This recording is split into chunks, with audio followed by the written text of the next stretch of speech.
RocSports, I'm back with another video. As you can tell by the title, this is my official prediction for the super fight Saturday, and man, I'm excited. We all been waiting on this day for so long, and it's finally here. Let's get into it. So, boxing is finally coming back to life to end the year off with. And this is huge. We got a huge win Saturday. It doesn't get no bigger than this. It doesn't get no bigger than this. So now I'm going to get my official breakdown. Let's get into this. So recapping, I'm going to recap all fight, my take on each fight. So in the first fight,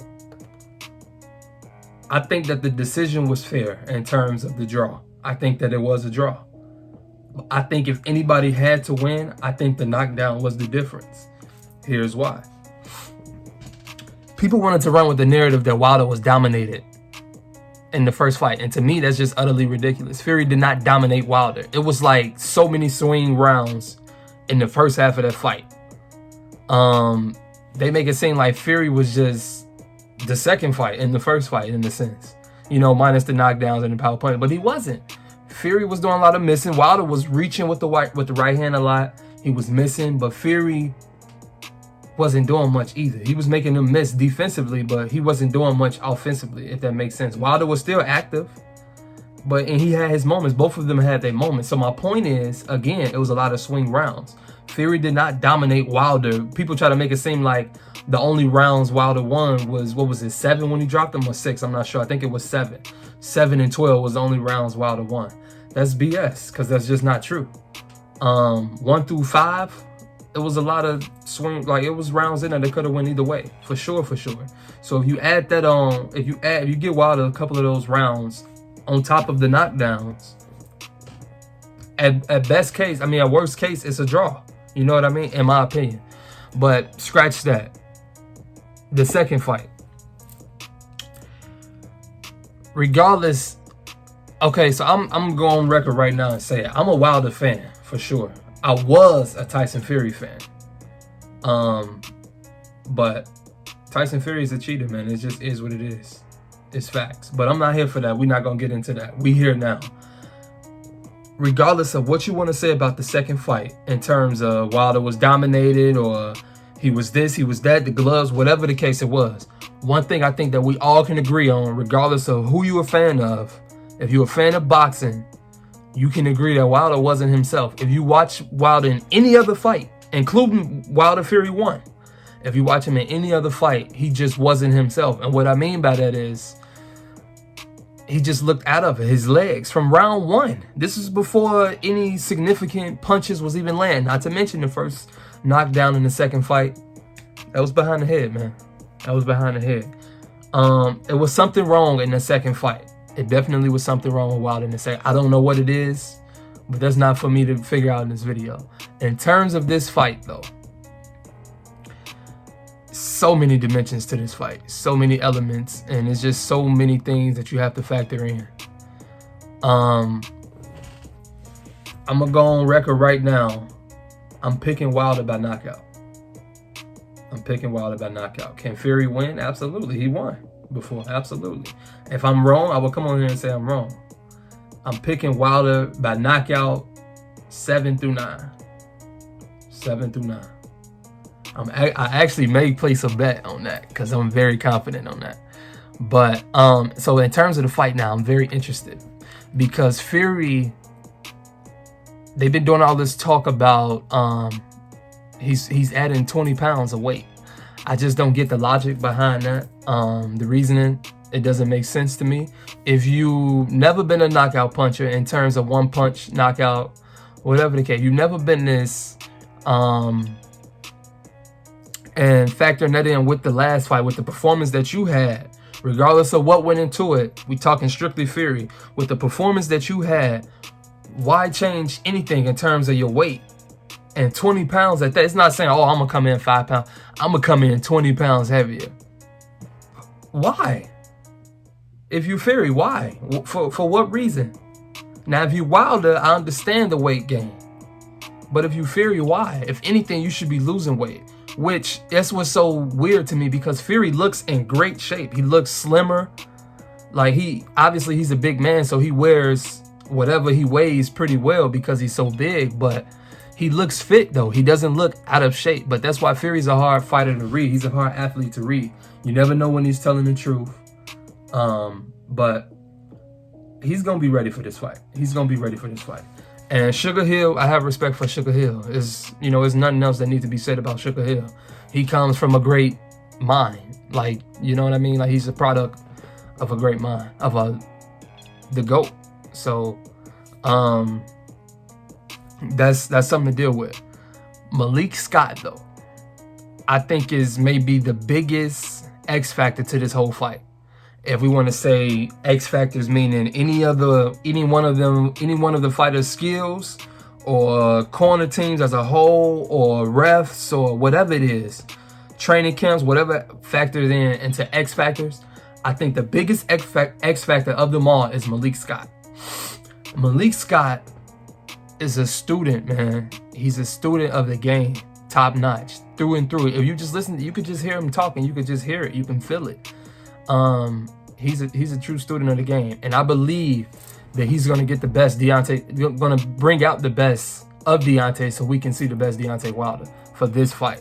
On top of Wilder being motivated and everything, I think Malik Scott element, sort of help Wilder channels everything in and when to use certain stuff, if that makes sense. So, and in the past, including Wilder Fury 1, when he gets someone hurt, knocks him down, whatever the case, Wilder go wild. That's when he gets, that's when he gets his reputation, so to say, of being wild. Or is when he gets somebody hurt. That's only when he gets somebody hurt. Nobody never wants to give Wilder his credit of setting up his knockouts, when most of his knockouts or knockdowns has come from straight 1-2. So obviously from the past, when was the last fight? I want to say whenever it was. They've been putting in work. Both sides, but specifically talking about Wilder and Malik Scott, they've been putting in some serious work. Obviously, everybody know it seems like Wilder has tried to add a couple of wrinkles to his game, especially offensively. Defensively too, but especially offensively with his movements, the punch angles, punch selection, everything. Like, he just looks different now. On top of him looking bigger, he looks so much bigger. He looked like he added weight. Going back to that, I think the weight aspect for Wilder would be good. Not only because I'm not even gonna say nothing to do with his power, none of that. I think that this is good just because Fury is so big. Fury is 50 pounds bigger than him. So if he would have came in his typical weight this time, that could have been a chance. If Fury comes in where he say, that's about 290, he would be coming in, and we'll see in a couple of hours. But he would be 40 to 50 pounds heavier than Wilder. So that's crazy. So Wilder adding weight, I think is good. It's beneficial. I think it will be beneficial for him. But the actual fight now, I think we're going to see a much more composed Deontay Wilder. I think he's going to utilize the jab much more than he did in 1 and 2 combined. I think he's going to go to the body a lot. He threw the left hook in the first fight here and there, but I think we're going to see it much more.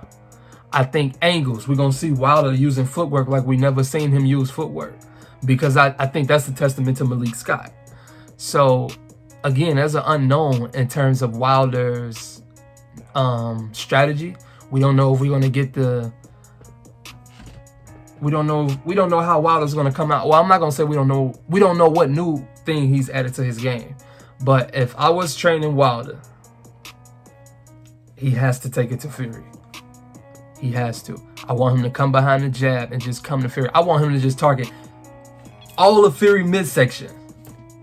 It's no secret that he's soft down there. Just target his whole midsection and just set up the right hand. Set up the right hand. Fury is going to wear down.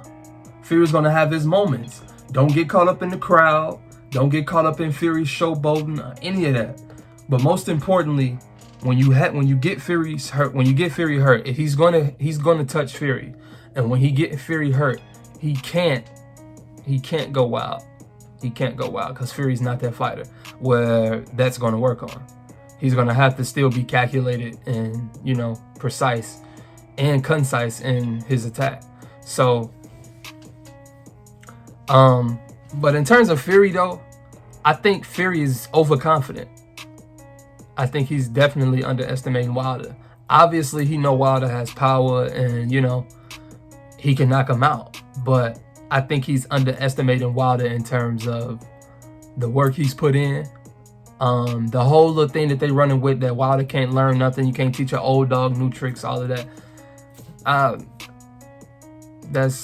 disagree. Well, first off, how can Fury say that? If Fury changed his whole style and we have ever seen him fight, you can make a highlight tape from Fury's second fight against Wilder, and that be his highlight tape for his whole career, on top of any of his other fights combined, because he have never fought that way.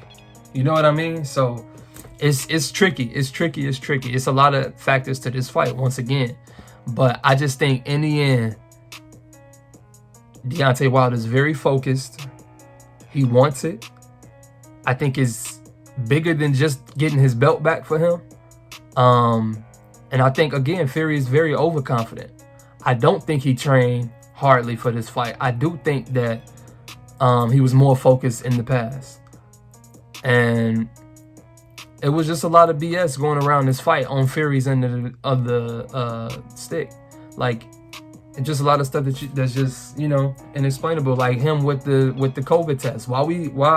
Why did it just come out that Fury's COVID tests still have yet to be proven that it was positive? Like, I don't get it. I don't get it at all.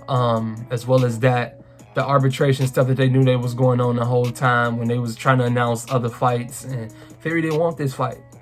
I think that's also pretty clear. He did not want this fight. And I can't blame him, because Wilder is still dangerous. But at the same time, if you want to call him so weak, talking about Fury calling Wilder, if you want to call him so mentally weak and everything else that you said, you just better be ready.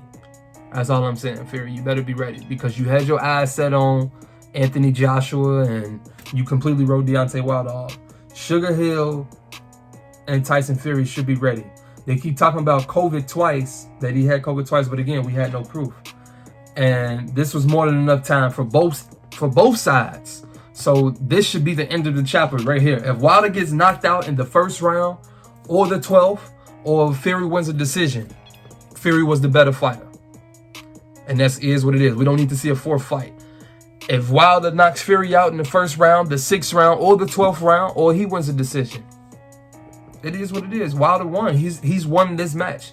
He's the better fighter, and that's what it comes down to. We don't need we don't need a fourth match. And I gotta throw this in there. I want to touch on this real quick. I'm gonna be real quick. I know I'm all over the place, and this video not sort of structured, but this is a great undercard, man. This is a great undercard. I cannot state that enough. I'm very happy. I'm very pleased with this undercard from top to bottom to top, whatever way you want to, you know, slice it. Like, usually when we get pay-per-view fights, man, I feel like a lot of your regular cards that come on regular TV, the undercards be better than the pay-per-view cards. Like, I just feel as though a lot of these pay-per-view fights, they just throw fights together. They just put, like, there's no thought put into it, if that makes sense. But this card, oh man, this is a great card. From J-Rock to Edgar Berlanga to Hefe to Adam Kanaki to, I feel like I'm missing one. I feel like I'm missing a big one. Nonetheless, though, these are great fights. So if you're watching this fight and you don't know about the undercard, watch the fight early. If you go into the fight last minute, just whatever the case, get to the fights early, because all these fights are gonna be entertaining fights, and you're probably gonna see a lot of knockouts on this card. So this is a heck of a card. This is definitely a pay-per-view card. It's worth it, and it's $80. But I'm done touching on that and turns it back to the fight. I want to see Wilder right the wrong, man. He took a lot of slack. He took a lot of heat for this fight.